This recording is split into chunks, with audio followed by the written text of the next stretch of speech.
Hi hello welcome to Bogan Blooms. അപ്പോൾ കഴിഞ്ഞ വീഡിയോയിൽ ഞാൻ പറഞ്ഞിരുന്ന പോലെ, കഴിഞ്ഞ ലോങ് വീഡിയോയിൽ ഞാൻ പറഞ്ഞിരുന്ന പോലെ സ്മിറ്റ് ആൻഡ് ട്രയൽ പാക്സിനെ കുറിച്ച് എക്സ്പ്ലെയിൻ ചെയ്യാനാണ് കേട്ടോ ഈ വീഡിയോ. എനിക്ക് എന്തെങ്കിലും യൂട്യൂബ് ചാനൽ തുടങ്ങുന്ന ടൈമിൽ നിർബന്ധമായിട്ടും വേണ്ട ഒരു കണ്ടന്റ് എന്ന് ഞാൻ വിചാരിച്ചിരുന്നതാണ് ഈ വീഡിയോ. കാരണം സ്മിറ്റ് ആൻഡ് ട്രയൽ പാക്സിനെ കുറിച്ച് ഒരുപാട് റിവ്യൂസും ഒരുപാട് യൂസർ എക്സ്പീരിയൻസും ഞാൻ കണ്ടിട്ടുണ്ട്. അപ്പം എൻ്റെ പേഴ്സണൽ യൂസർ എക്സ്പീരിയൻസ് ഷെയർ ചെയ്യണമെന്നുള്ളത് എനിക്ക് തോന്നിയതാണ്. സോ വേഗം തന്നെ നമുക്ക് കണ്ടന്റിലേക്ക് പോവാം. അപ്പോൾ ഈ വീഡിയോയിൽ ഞാൻ ഇൻക്ലൂഡ് ചെയ്യുന്ന കാര്യം എന്താണ് സ്മിറ്റൺ എന്ന് ഞാൻ പറഞ്ഞുതരാം. പിന്നെ അതുപോലെ തന്നെ ഇതെങ്ങനെ വർക്ക് ചെയ്യുന്നു, സ്മിറ്റൺ എങ്ങനെ ഒരു ഹിറ്റായിട്ട് മാറി, പിന്നെ ഇത് ആർക്കാണ് യൂസ്ഫുൾ ആയിട്ടുള്ളത്, എൻ്റെ പേഴ്സണൽ യൂസർ എക്സ്പീരിയൻസ്, ഇത്രയും കാര്യങ്ങൾ ഞാൻ ഇതിനകത്ത് ഷെയർ ചെയ്യുന്നുണ്ട്. സോ വീഡിയോ ലാസ്റ്റ് വരെ കാണാനായിട്ടൊന്ന് ശ്രമിക്കുക. അപ്പോൾ ആദ്യത്തെ കാര്യം എന്താണ് സ്മിറ്റൺ എന്ന് ചോദിച്ചു കഴിഞ്ഞാൽ, ഇതൊരു ഡിസ്കവറി പ്ലാറ്റ്ഫോമാണ്. അതായത് beauty, skin care, hair care, wellness, pet care, അങ്ങനെ 250-ലധികം കാറ്റഗറീസിൽ നിങ്ങൾക്ക് ഷോപ്പ് ചെയ്യാനായിട്ട്, എന്തിനാ ഷോപ്പ് ചെയ്യാനായിട്ട്, ഒരുപാട് റിനൗണ്ട് ബ്രാൻഡ്സിന്റെ സാമ്പിൾ പാക്ക് അല്ലെങ്കിൽ മിനി പാക്ക് പർച്ചേസ് ചെയ്യാനായിട്ട് ഓപ്ഷൻസ് തരുന്ന ഒരു ഡിസ്കവറി പ്ലാറ്റ്ഫോമാണ് സ്മിറ്റൺ എന്ന് പറയുന്നത്. ഇനി സ്മിറ്റണിന്റെ ഒരു രീതി എങ്ങനെയാണെന്ന് വെച്ച് കഴിഞ്ഞാൽ, നമ്മൾ പ്രൊഫൈൽ ഒന്ന് സെറ്റ് ആക്കി എടുക്കുമ്പോൾ തന്നെ നമുക്ക് 6 ട്രയൽ പോയിന്റ്സ് അവർ ക്രെഡിറ്റ് ചെയ്യും.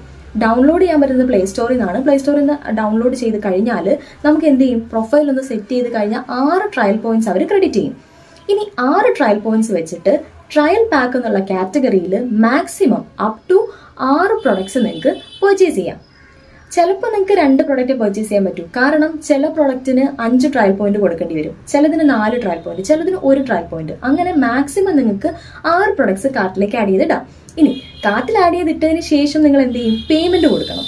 അത് പേയ്മെന്റ് കൊടുക്കേണ്ടി വരുന്നത് ആദ്യത്തെ ഒരു തവണ അല്ലെങ്കിൽ ആദ്യത്തെ 1-2 തവണ നിങ്ങൾക്ക് 199 രൂപ മുതൽ മാക്സിമം 235 രൂപ വരുന്ന എമൗണ്ട് ആണ് പേ ചെയ്യേണ്ടി വരുന്നത്.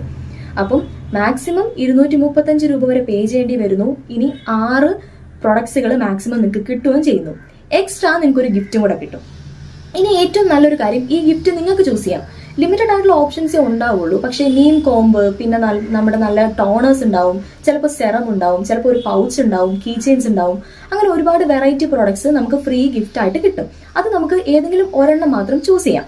അങ്ങനെ ആദ്യത്തെ തവണ ഞാൻ വാങ്ങിയ ടൈമിൽ എനിക്ക് സെറ്റഫിലിന്റെ ക്ലെൻസറിന്റെ 25 ml പാക്ക് കിട്ടി. അങ്ങനെ അത് യൂസ് ചെയ്തിട്ടാണ് സെറ്റഫിലിന്റെ വലിയ പാക്ക് ഞാൻ യൂസ് ചെയ്യുന്നതും ഇപ്പോൾ അതിൽ സ്റ്റിക്ക് ഓൺ ചെയ്ത് നിൽക്കുന്നതും. പിന്നെ 2ാമത്തെ 3ാമത്തെ തവണ ഞാൻ വാങ്ങിയ ടൈമിൽ സേജ് അപ്പോത്തിക്കരിയുടെ ലിപ് ബാം കിട്ടി. അങ്ങനെയാണ് ലിപ് ബാം ഞാൻ ആമസോണിൽ നിന്ന് 240 രൂപ കൊടുത്ത് വാങ്ങാണ്ട് മൊത്തത്തിൽ 240 രൂപയ്ക്ക് എനിക്ക് 5 പ്രോഡക്ട്സ് കിട്ടിയതിനകത്ത് ഒരെണ്ണമാണ് ഈ ലിപ് ബാം. ഞാൻ നോർമലി 250 രൂപ കൊടുത്ത് വാങ്ങാൻ പോയ സാധനമാണ്. അപ്പോൾ എനിക്ക് എന്തുകൊണ്ടും അത് യൂസ്ഫുൾ ആയിട്ട് തോന്നി. പിന്നെയെന്ന് വെച്ച് കഴിഞ്ഞാൽ ഒരു ലിപ് സ്ക്രബ് ഉണ്ടായിരുന്നു, അതിന്റെ പേര് ഞാൻ ഓർക്കുന്നില്ല. ആ ലിപ് സ്ക്രബ് എനിക്ക് ഒരുപാട് യൂസ്ഫുൾ ആയിട്ടൊരു സാധനമാണ്. ഈ റേഞ്ചിന് തന്നെ എനിക്ക് കിട്ടിയതാണ്. ഒരു ട്രയൽ പോയിന്റ് എന്തോ ഉണ്ടായിരുന്നുള്ളൂ. അങ്ങനെ എന്തുകൊണ്ടും സ്മിറ്റൺ അടിപൊളിയാണെന്ന് തോന്നിയിരുന്നപ്പോൾ ഞാൻ എന്ത് ചെയ്തു, 2ാമതായിട്ട് ഇങ്ങനെ 6 ട്രയൽ പോയിന്റ്സ് പിന്നെയും എനിക്ക് ക്രെഡിറ്റ് ആയി കിട്ടി. അപ്പോൾ പിന്നെയും ഞാൻ ഈ സ്മിറ്റണിൽ നിന്ന് സ്ക്രോൾ ചെയ്ത ടൈമിൽ നേരത്തെ കണ്ടതിനേക്കാളും ഓപ്ഷൻസ് കുറവാണ് കിട്ടിയത്. നേരത്തെ എന്ന് വെച്ചാൽ എനിക്ക് ഡോട്ട് ആൻഡ് കീൻ്റെതും മെക്കഫിൻ്റെതും ഒക്കെ ഓപ്ഷൻസ് കിട്ടിയിരുന്നെങ്കിൽ ഇപ്പം കേൾവി പോലും ഇല്ലാത്ത കുറേ ബ്രാൻഡ്സിന്റെ സാമ്പിൾ പ്രോഡക്ട്സ് വാങ്ങാനായിട്ട് കണ്ടു. ഇനി ജസ്റ്റ് ഹബ്സ് പോലെയുള്ള കേട്ടിട്ടുള്ള ബ്രാൻഡിന്റെ ഒക്കെ തന്നെ സാധനങ്ങൾക്ക് 5 ട്രയൽ പോയിന്റും ഒക്കെ കണ്ടു. അപ്പോൾ ഞാൻ എന്ത് ചെയ്തു, നല്ല പ്രോഡക്ട്സ് വരട്ടെ എന്ന് പറഞ്ഞിട്ട് ഇഷ്ടപ്പെട്ട സാധനം കണ്ടപ്പോൾ, അല്ലെങ്കിൽ യൂസ്ഫുൾ ആയിട്ടും ബോത്ത് ആയിട്ടും തോന്നിയ സാധനം കണ്ടപ്പോൾ കാർട്ടിൽ ആഡ് ചെയ്തിട്ടു. പക്ഷെ ഞാൻ ഏതാണ്ട് ഒരു 2 ആഴ്ച കഴിഞ്ഞിട്ടാണ് പിന്നെ ഇതെടുത്ത് നോക്കുന്നത്. അപ്പോൾ എനിക്ക് എന്താ സംഭവിച്ചതെന്ന് ചോദിച്ചു കഴിഞ്ഞാൽ, 230 പേ ചെയ്യേണ്ടിയിരുന്ന എമൗണ്ട് അത് 265 അവർ റേസ് ചെയ്തു. സംഭവം കാർട്ടിൽ കുറെ നാൾ ആഡ് ചെയ്തിരുന്നത് കൊണ്ടാണോ അതോ സ്മിറ്റന്റെ ഏതാണ്ട് ഒരു 2 പർച്ചേസ് ഞാൻ ആ ഒരു സെയിം എമൗണ്ടിൽ ചെയ്തതിന് ശേഷം വന്നതാണോ എന്ന് അറിയത്തില്ല. എന്തായാലും അതാണ് അവരുടെ ഒരു രീതി. This is how Smitten works. ഇനി ഇതിൽ എങ്ങനെയാണ് ഇതിനെ കുറച്ചും കൂടെ ഹിറ്റായി മാറിയെന്ന് ചോദിച്ചു കഴിഞ്ഞാൽ, ഇന്ന് ഒരുപാട് നമുക്കറിയാം ഷോപ്പിംഗ് വെബ്സൈറ്റുകളുണ്ട്. പേർപ്പിൾ ഉണ്ട്, ആമസോൺ ഉണ്ട്, മിന്ത്ര ഉണ്ട്. അവിടെയൊക്കെ തന്നെ നമുക്ക് ബ്യൂട്ടി പ്രോഡക്ട്സ് അവൈലബിൾ ആണ്. അപ്പം സ്മിറ്റൺ എങ്ങനെ ഹിറ്റായെന്ന് ചോദിച്ചു കഴിഞ്ഞാൽ, കണ്ടന്റ് ക്രിയേറ്റേഴ്സിനും വളരെ യൂസ്ഫുൾ ആയിട്ടൊരു സാധനമാണ് സാമ്പിൾ പ്രോഡക്ട്സ് ചെറിയ എമൗണ്ടിന് വാങ്ങുക എന്നുള്ളത്. അത്തരത്തിൽ അത് ഹിറ്റായി. 2ാമതായിട്ട് ട്രയൽ പോയിന്റ്സ് കൊടുക്കുന്നത് കൊണ്ടാണ് ഇത് വാങ്ങാൻ പറ്റിയത്, അതുകൊണ്ട് ഹിറ്റായി. 3ാമതായിട്ട് നമ്മൾ വാങ്ങിക്കഴിഞ്ഞിട്ട് നമ്മൾ ഈ ഓരോ പ്രൊഡക്ട്സിന്റെ റിവ്യൂ ഇടുമ്പോൾ നമുക്ക് 5 പോയിന്റ്സ് അല്ല 5 കോയിൻസ് നമുക്ക് നമ്മുടെ ഇതിലേക്ക് കയറും. അപ്പം ട്രയൽ പോയിന്റിന് വാല്യൂ ഉള്ളത് കൊണ്ട് കോയിൻസിന് നമ്മൾ ഓട്ടോമാറ്റിക്കലി ഒരു വാല്യൂ കൊടുക്കും. അതുകൊണ്ട് എന്ത് ചെയ്യും, നമ്മൾ വാങ്ങുന്നവരിൽ ഒരു 40 തൊട്ട് 45% പേരും ട്രയൽ യൂസേഴ്സ് ഈ വാങ്ങുന്ന സാധനങ്ങൾക്ക് റിവ്യൂ കൊടുക്കും. അപ്പം നമുക്കറിയാം നമ്മുടെ മീഷോ എന്ന് പറയുന്നത് നമുക്ക് ഒരുപാട് നെഗറ്റീവ് അല്ലെങ്കിൽ ഒരുപാട് ക്വാളിറ്റി കുറഞ്ഞ സാധനങ്ങൾ കൊടുക്കുന്ന ഒരു വെബ്സൈറ്റ് ആണ്. പക്ഷെ എന്നാൽ പോലും നമുക്ക് നല്ല സാധനങ്ങൾ അതിൽ നിന്ന് വാങ്ങാൻ പറ്റും. എങ്ങനെയാണ്? അതിലുള്ള റിവ്യൂസ് നമ്മൾ നോക്കിക്കഴിഞ്ഞാൽ പറ്റും. അപ്പോൾ അത്തരത്തിൽ ഒരു ഷോപ്പിംഗ് വെബ്സൈറ്റിൽ അല്ലെങ്കിൽ ഒരു ആപ്ലിക്കേഷന് റിവ്യൂസ് കൂടുക എന്ന് പറയുന്നത് അതൊരു ഹിറ്റ് ആക്കാനായിട്ട് സഹായിക്കുന്ന ഒന്നാണ്. ഇനി വേറൊരു കാര്യം എന്ന് വെച്ച് കഴിഞ്ഞാൽ നമുക്ക് ഫ്രീ ഗിഫ്റ്റായിട്ട് കിട്ടുന്ന സാധനങ്ങൾക്കും നല്ല ക്വാളിറ്റിയുള്ള സാധനങ്ങളാണ്. എപ്പോഴും നമ്മൾ 100% ക്വാളിറ്റി പ്രതീക്ഷിക്കരുത്. പിന്നെ വേറൊരു നെഗറ്റീവായിട്ട് എനിക്ക് തോന്നിയ കാര്യം, ഇത് നിങ്ങൾക്ക് കണ്ടന്റ് ക്രിയേറ്റേഴ്സിന് ഓക്കെ പ്രൊഡക്റ്റ് ടെസ്റ്റ് ചെയ്ത് നോക്കാനായിട്ട് ഉപയോഗിക്കാം. അല്ലാതുള്ളവർക്കും പ്രൊഡക്റ്റ് ഒന്ന് ടെസ്റ്റ് ചെയ്ത് നോക്കാനായിട്ട് യൂസ് ചെയ്യാം. പക്ഷേ നിങ്ങൾ വാങ്ങുന്ന ബ്രാൻഡുകൾ കേട്ടിട്ട് പോലും ഇല്ലാത്ത ബ്രാൻഡുകൾ നിങ്ങളുടെ സ്കിന്നിലേക്കാണ് യൂസ് ചെയ്യുന്നത്. പൈസ കുറവാണെങ്കിൽ പോലും ഫ്രീ ആയിട്ട് കിട്ടുന്നെങ്കിൽ പോലും നിങ്ങൾ ചില പ്രൊഡക്ട്സിന് അത്ര ശ്രദ്ധിച്ച് വേണം യൂസ് ചെയ്യാൻ. അതെല്ലാവരും അങ്ങനെ ചെയ്യണം എന്നില്ല. അപ്പൊ അതുകൊണ്ട് നിങ്ങൾക്കൊരു നെഗറ്റീവ് സാധനം നിങ്ങളുടെ സ്കിന്നിനോ ഹെയറിനോ ഉണ്ടാക്കാനായിട്ടുള്ള സാധ്യതയുണ്ട്. ഓക്കെ, അപ്പൊ അതുകൊണ്ട് തന്നെ അത്രയും നിങ്ങളൊരു റിസ്കിലാണ് നിങ്ങൾ കേട്ടിട്ട് പോലും ഇല്ലാത്ത സാധനം നിങ്ങൾ അപ്ലൈ ചെയ്യുന്നതെന്നുള്ളൊരു ബോധം വേണം. ആ ഒരു കാര്യം ഇതിൻ്റെ ഒരു നെഗറ്റീവായിട്ട് എനിക്ക് തോന്നിയിട്ടുണ്ട്. കാരണം ആദ്യമൊക്കെ നമുക്ക് നല്ല കേട്ടിട്ടുള്ള ബ്രാൻഡ്സിൻ്റെയാണ് ഓപ്ഷൻസ് വരുന്നത്. പിന്നെ നമ്മൾ നോക്കുമ്പോൾ ഇതിൽ കേട്ടിട്ട് പോലും ഇല്ലാത്തൊരു സാധനത്തിനെയൊക്കെ നമുക്ക് കിട്ടും. ഓക്കെ, അങ്ങനെ ഇത്തരത്തിൽ ഞാൻ വാങ്ങിച്ചിട്ടുള്ള പ്രൊഡക്ട്സിൽ എനിക്ക് ഭയങ്കര യൂസ്ഫുൾ ആയിട്ട് തോന്നിയ ഒരു ഗിഫ്റ്റാണ് ഇത്. ദ ലവ്കോ ഓർഗാനിക് ലക്ഷറി എന്ന് പറഞ്ഞിട്ടുള്ള ഒരു കമ്പനിയുടെ 10% വൈറ്റമിൻ സിയും കാക്കഡോ പ്ലം എന്ന് പറഞ്ഞിട്ടുള്ളൊരു ഇൻഗ്രീഡിയൻറ്റും അടങ്ങിയിട്ടുള്ള ഒരു ഫേസ് മിസ്റ്റ് ആണ്. എനിക്ക് വൈറ്റമിൻ സി സ്കിന്നിന് നല്ലതാണ്. ഡാർക്ക് സ്പോട്ട്സ് ഒക്കെ തന്നെ പോകാനായിട്ട് സഹായിച്ചുള്ള ഒരു സാധനമാണ്. അതുകൊണ്ട് തന്നെ എനിക്ക് ഇത് ഭയങ്കര യൂസ്ഫുൾ ആയിട്ട് തോന്നിയതാണ്. ഇത് ശരിക്കും പ്രൈസ് എഴുതിയിരിക്കുന്നത് 599 രൂപയാണ്. എനിക്കിത് ഫ്രീ ആയിട്ട് കിട്ടിയതാണ്. അപ്പം ഇത്ര റേറ്റ് ഉള്ളത് കണ്ടതുകൊണ്ടും 100 ml ക്വാണ്ടിറ്റി ഉള്ളതുകൊണ്ട് ഞാൻ വിചാരിച്ചു അടിപൊളിയായിരിക്കും എന്ന് പറഞ്ഞിട്ടാണ് ഈ ഗിഫ്റ്റ് ചൂസ് ചെയ്തത്. എന്തായാലും പിന്നീട് ഇതിന്റെ ട്രയൽ പാക്കിലും ഞാൻ കണ്ടിട്ടില്ല, ഗിഫ്റ്റ് കാറ്റഗറിയിലും കണ്ടിട്ടില്ല, ഷോപ്പിലും കണ്ടിട്ടില്ല. ബാക്കിയുള്ള ഷോപ്പിലും ഞാൻ നോക്കിയപ്പോൾ അതിലും കണ്ടിട്ടില്ല.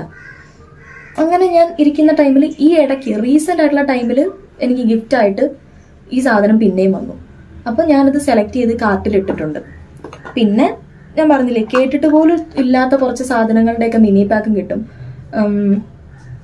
പിന്നെന്താ, അപ്പം എന്താ സംഭവം എന്ന് ചോദിച്ചു കഴിഞ്ഞാൽ, ഈ പിൽഗ്രിം എന്ന് പറയുന്നത് ഭയങ്കര റിനൗണ്ട് ആയിട്ടുള്ള ഒരു ബ്രാൻഡാണല്ലോ. ഞാൻ ഒരുപാട് കേട്ടുള്ള സാധനമാണ് പിൽഗ്രിമിന്റെ. ഈ പിൽഗ്രിമിന്റെ സ്ക്വാലൻ ഗ്ലോ മോയ്സ്ചറൈസർ, പിൽഗ്രിമിന്റെ ഒരു ഫേസ് ക്രീം ഉണ്ട്. ഈ ഫേസ് ക്രീമിന്റെ റിവ്യൂ നോക്കിയപ്പോഴൊക്കെ അത് സ്മിട്ടണിൽ പർച്ചേസ് ചെയ്തിട്ടുള്ള ആൾക്കാരാണ് എൻ്റെ റിവ്യൂ കൊടുത്തേക്കുന്നത് യൂട്യൂബിലൊക്കെ. പക്ഷെ ഈ സാധനം ഒരു വകയ്ക്ക് കൊള്ളത്തില്ല. ഇതിൽ SPF 30 ഒക്കെ ഉണ്ട്. വൈറ്റമിൻ സിയും റോസി പോലും ഉള്ളതാണ്. വൈറ്റമിൻ സി ഉള്ളൊരു സാധനത്തിന്റെ പാക്കേജിങ് നോക്കി നോർമലി നമ്മൾ എക്സ്പെക്ട് ചെയ്യുന്ന ഒരു ഓറഞ്ച് അല്ലെങ്കിൽ ഒരു യെല്ലോ കളറാണ് വൈറ്റമിൻ സി ആയിട്ട് അസോസിയേറ്റ് ചെയ്ത് വരുന്നത്. അതുപോലെ തന്നെ ഇവിടെ വേറൊരു സാധനമുണ്ട്, ഈ ഒരു ടോണർ. ഈ ടോണർ എന്ന് പറഞ്ഞു കഴിഞ്ഞാൽ ഇതിൽ നിയാസിനമൈഡും അലോവേര ഉള്ളതാണ്. അലോവേര ഉണ്ടെന്ന് ഈ പാക്കേജിങ് കണ്ടു കഴിഞ്ഞാൽ പെട്ടെന്ന് നമുക്ക് തോന്നത്തേയില്ല. നമ്മൾ തീർച്ചയായിട്ടും നമ്മളൊരു സാധനം വാങ്ങിക്കുമ്പോൾ അത് വായിച്ചു നോക്കും. പക്ഷെ എന്നാലും നമ്മൾ പാക്കേജിങ്ങും കൂടെ അതൊന്ന് അട്രാക്റ്റഡ് ആക്കണം. ആ ഒരു സാധനമൊന്നും പിൽഗ്രിമിന്റെ ഈ 2 സാധനങ്ങൾക്കും ഇല്ല. പക്ഷെ ഇതിന്റെ വേറൊരു ടോണർ ഞാൻ സ്കിൻ കെയറിൽ യൂസ് ചെയ്യുന്നുണ്ട്.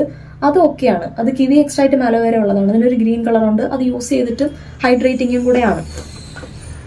ഈ ഫേസ് ക്രീം, എൻ്റെ ദൈവമേ, ഇതിന് വലിയ പാക്കിന് നല്ല അത്യാവശ്യം പൈസയുണ്ട്. പക്ഷെ ഇതിന്റെ ചെറിയ പാക്ക് ഈ സ്മിട്ടണിയിൽ നിന്ന് എനിക്ക് വാങ്ങിക്കാൻ പറ്റിയത് കൊണ്ടാണ് ആ വലിയ പാക്ക് വാങ്ങണമെന്നൊന്നും തോന്നാത്തത്. ഇതൊരു വായിക്ക് കൊള്ളത്തില്ല സാധനം. ഒരു ഫേസ് ക്രീമാണ് ഇത്. SPF ഉള്ളതുകൊണ്ട് തന്നെ മോയ്സ്ചറൈസർ ആയിട്ടും സൺസ്ക്രീൻ ആയിട്ടും അതുപോലെ തന്നെ ഫേസ് ക്രീമായിട്ട് യൂസ് ചെയ്യാൻ പറ്റുന്ന ഒരു സാധനം എന്നാണ് പലരും പറഞ്ഞിരുന്നത്. പക്ഷെ ഇതൊരു വായിക്ക് കൊള്ളത്തില്ല കേട്ടോ. എൻ്റെ സ്കിന്നിന് മാത്രം കൊള്ളുന്നതിൻ്റെ അല്ല, എനിക്കിത് ഇറിറ്റേഷൻ ഒന്നും തന്നിട്ടില്ല. പക്ഷെ യൂസ്ഫുൾ അല്ല. ഇത് ഇട്ടതിനകത്ത് ഒരു ചേഞ്ചും ഇല്ല സ്കിന്നിനെ അതുപോലെ ഹെൽത്തി ആയിട്ട് കീപ്പ് ചെയ്യുന്ന പോലെ ഫീൽ ചെയ്തിട്ടില്ല. അപ്പം കണ്ടന്റ് ക്രിയേറ്റേഴ്സിനും സ്കിന്നിൽ ഒരുപാട് പ്രോഡക്ട്സ് ഒക്കെ തന്നെ യൂസ് ചെയ്ത് നോക്കണം എന്ന് ആഗ്രഹമുള്ളവർക്കും പറ്റിയ ഒരു വെബ്സൈറ്റാണ് സ്മിട്ടൺ എന്ന് പറയുന്നത്. അപ്പോൾ ഇങ്ങനെയാണ് ഇതിൻ്റെ ഒരു രീതി വരുന്നത്. എൻ്റെ യൂസർ എക്സ്പീരിയൻസ് വെച്ചിട്ട് എനിക്ക് ഭയങ്കര യൂസ്ഫുൾ ആയിട്ട് തോന്നിയ ഒരു ആപ്പും ഭയങ്കര വൈസായിട്ട് നിങ്ങൾ ഷോപ്പിംഗ് ചെയ്യണം എന്നുണ്ടെങ്കിൽ മാത്രം സ്മിട്ടൺ ഇൻസ്റ്റാൾ ചെയ്യാവും. കാരണം ഇതിൽ ആവശ്യമില്ലാത്ത ഇഷ്ടംപോലെ പ്രൊഡക്ട്സ് ഉണ്ട്. നമുക്ക് ഇഷ്ടമില്ലാത്ത സാധനങ്ങൾ ഒരു കടയിൽ ചെന്നാൽ എല്ലാം വാങ്ങുന്ന ഒരു ആളാണെങ്കിൽ സ്മിട്ടൺ ഇൻസ്റ്റാൾ ചെയ്യാതിരിക്കുകയാണ് നല്ലത്. ഞാനെന്ന് വെച്ചാൽ അത്രയും കെയർ ചെയ്തൊരു സാധനം വാങ്ങത്തുള്ളൂ. പ്രത്യേകിച്ച് ഈ സ്കിൻ കെയർ അല്ലെങ്കിൽ ബ്യൂട്ടി ഐറ്റം ആണെങ്കിൽ എനിക്ക് ആവശ്യം ഉണ്ടെങ്കിൽ ഞാൻ വാങ്ങത്തുള്ളൂ. അല്ലെങ്കിൽ ഓക്കെ ടെസ്റ്റ് ചെയ്ത് നോക്കാമെന്ന് പറഞ്ഞ് നോക്കും. അതുപോലെ എല്ലാം. അപ്പോൾ ഇത്രയേ ഉള്ളൂ. യൂസ്ഫുൾ ആയിട്ടുണ്ടെങ്കിൽ ബൈ.